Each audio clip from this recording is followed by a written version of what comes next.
ఉత్తరాఖండ్కి చెందిన గ్రామం ధరోలీలో గత కొన్ని రోజులుగా ఎవరూ కూడా ఊహించని సంఘటనలు జరుగుతున్నాయి. అక్కడి కొండగాలులలో భయం కూడా కలిసిపోయి ఉంది. ఉన్నట్టుండి ఒక పిల్లాడు నిద్రలో అరుస్తాడు, పాము పాము, అది నన్ను మింగేస్తుంది, అమ్మా కాపాడు. భగవంతుడా, మళ్ళీ అదే కల. ఎప్పుడు ప్రతిరోజు ఇలాగే జరుగుతోంది. అసలు మన అబ్బాయికి ఏం జరిగింది? ఏం కాలేదు, ఏదైనా పీడకలు వచ్చి ఉంటుందేమో. చిన్నపిల్లలు ఇలాగే కదా అరుస్తుంటారు. లేదండి, ఇది కల కాదు. ఇది ఏదో అశుభ సంకేతం అనిపిస్తోంది. నువ్వు అవసరానికి మించి ఆలోచిస్తున్నావు. పడుకో. మరుసటి రోజు ఉదయం సర్పంచ్ ఎప్పుడైతే పొలానికి చేరుకుంటాడో అప్పుడు తన 2 ఆవులు కళ్లల్లోంచి రక్తం కారుతూ చనిపోయి ఉంటాయి. భగవంతుడా, ఏంటి ఇలా జరిగింది? నా కొడుకు గదికి వెనకాలన్న గోశాలలో కట్టేసున్న ఆవులు ఇవి. సర్పంచ్ వెంటనే వెనక్కి వెళ్తాడు. అప్పుడే తన ఊర్లో ఉన్న హరీష్ అనే యువకుడు తనకి ఎదురుపడతాడు. అరే సర్పంచ్ గారు, ఏమైంది? చాలా దిగులుగా కనిపిస్తున్నారు. హరీష్, ఏదో గందరగోళం ఉంది. నా కొడుకుకు ప్రతిరోజు పాము కలలోకొచ్చి భయపెడుతుంది. ఇవాళ పొలంలో నా 2 పశువులు చనిపోయున్నాయి. వాటి కళ్ళలో నుంచి రక్తం కారుతుంది. అలాగా, మీరింటికి వెళ్ళండి. నేను ఒక ముఖ్యమైన పని మీద నా పొలానికి వెళ్తున్నాను. నేను మీ ఇంటికి వచ్చి కాసేపట్లో కలుస్తాను. ఈ విషయాన్ని మీరు అంత ఈజీగా తీసుకోకండి. నాకు దీంట్లో ఏదో గందరగోళం ఉందనిపిస్తుంది.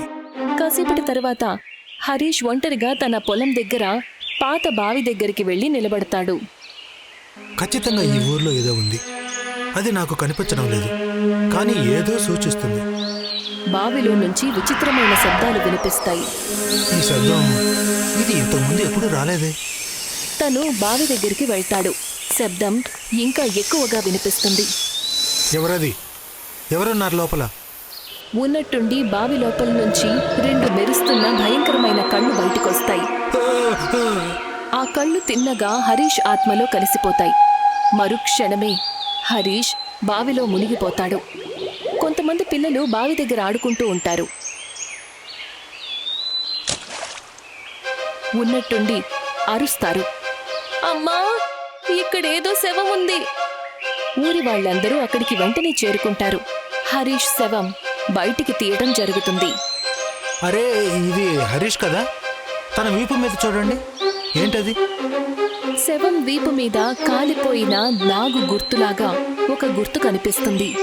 భగవంతుడా, ఇది అదే నాగు. నా కొడుకు కళ్ళలో కూడా కనిపిస్తుంది. ఇప్పుడు అర్థమవుతోంది, ఇది మామూలు సంఘటన కాదు. ఇది కాలభుజంగ్, శపించబడిన నాగు. ఎన్నో ఏళ్లుగా బందీగా ఉంది. ఆవిడ మాట విన్న తర్వాత సర్పంచ్ దీర్ఘాలోచనలో మునిగి తనలో తనే ఇలా అనుకుంటాడు, ఇటువంటి విషయాలన్నీ కేవలం కల్పిత కథల్లోనే ఉంటాయని విన్నాను, కానీ నిజంగానే ఇటువంటివి ఇంకా ఉన్నాయా? ధరోలీ గ్రామంలో ఇటువంటి విచిత్ర సంఘటనలు తరచూ జరగటం మొదలయ్యాయి. మనోహర్ ఊర్లో ఉన్న ఏకైక యువ స్కూల్ టీచర్. పుస్తకాలతో మునిగిపోయుంటాడు. ఉన్నట్టుండి మనోహర్ దృష్టి లైబ్రరీలో ఉన్న ఒక పాత పుస్తకం మీద పడుతుంది. ఇదేం పుస్తకం? ప్రతి 5 సంవత్సరాలకు ఒకసారి నాగబలి ఇవ్వాలి. అప్పుడు కాల్ నిద్రలోంచి బయటికి రాదా? ఒకవేళ బలి ఆగితే తను నిద్రలేస్తాడు. ఆ క్షణం మోహన్ కళ్ల ముందు తరం కనిపించినట్టుగా అనిపిస్తుంది. చిన్నప్పుడు విన్నాను, ఊర్లో ప్రతి 5 సంవత్సరాలకు ఒకసారి రహస్యమయంగా ఒక బలి జరిగేది.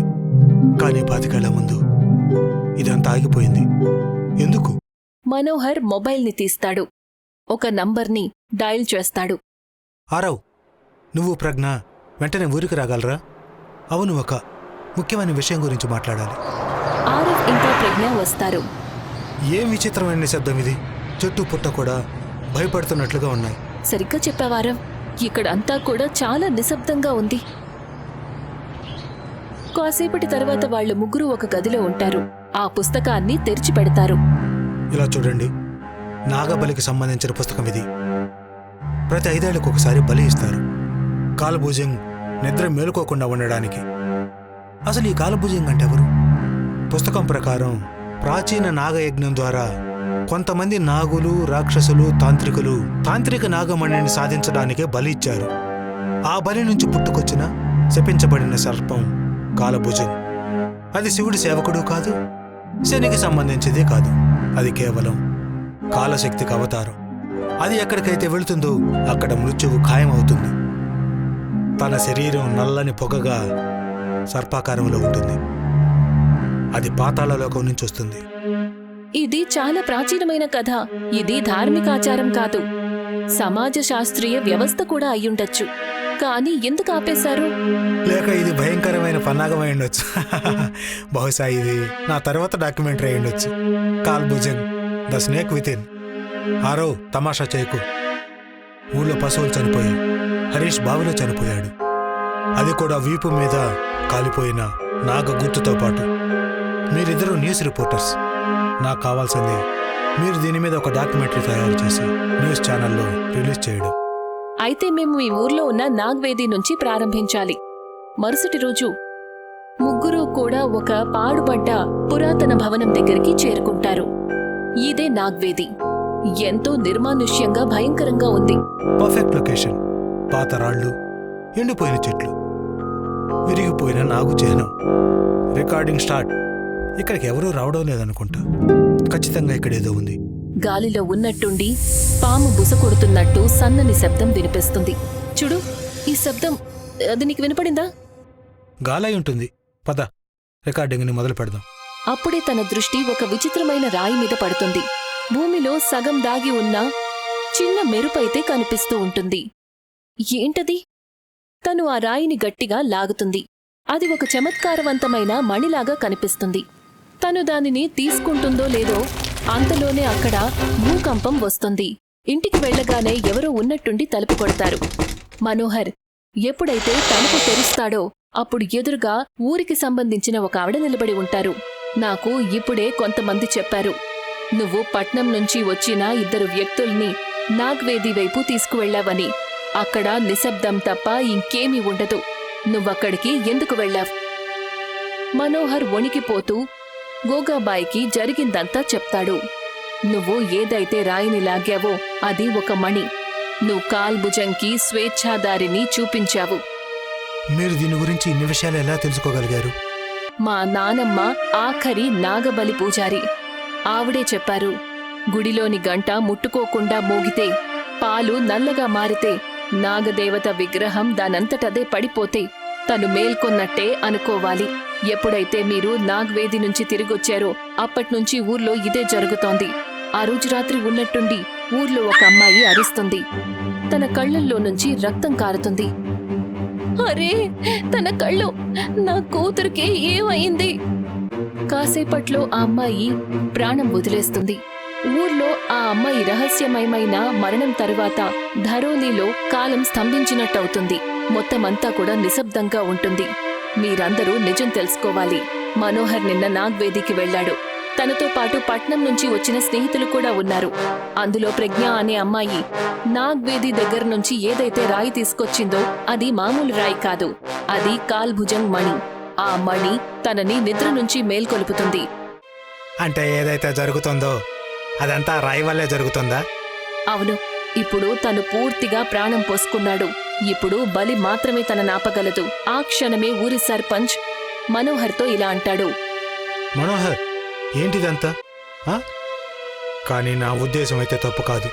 నేను ఆరవని ప్రజ్ఞని ఎందుకు పిలిచాను అంటే, వాళ్ళు ఈ ఊళ్ళో జరుగుతున్న విచిత్రమైన సంఘటనల మీద ఒక డాక్యుమెంటరీ రాస్తారని. స్కూల్ లైబ్రరీలో నాకు ఒక ప్రాచీనమైన పుస్తకం కనిపించింది. అందులో రాసింది ప్రతి 5 ఏళ్లకి నాగబలి ఇస్తారు అని.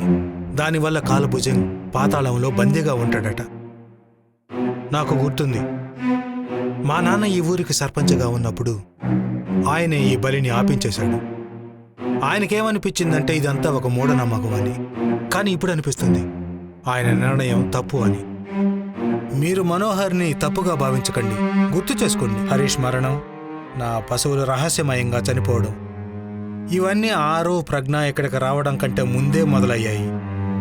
ఏదేమైనా అందరం కలిసి ఎదుర్కొందాం. ప్రజ్ఞ గాఢ నిద్రలో ఉంటుంది. కాని ఉన్నట్టుండి తను కళ్ళు తెరుస్తుంది. ప్రజ్ఞ తనని తాను బావిలో ఉన్నట్టు అనుభూతి చెందుతుంది. అన్ని వైపులా చీకటిగా ఉంటుంది. నీళ్లు ఎంతో నల్లగా ఉంటాయి. అందులో అసలు నీడ కూడా కనిపించదు. ఉన్నట్టుండి నీళ్లల్లో అలలు వస్తాయి. అందులో నుంచి ఒక భయంకరమైన నల్లని నాగు బయటికి వస్తుంది. నేను తిరిగి వచ్చాను. ఇప్పుడు ఈ భూమి మీద కాలభుజంగం రాజ్యం ఏలబోతున్నాడు. ఈ ప్రపంచం నాశనాన్ని చూస్తుంది. దాని గురించి ఎవరూ ఊహించి కూడా ఉండరు.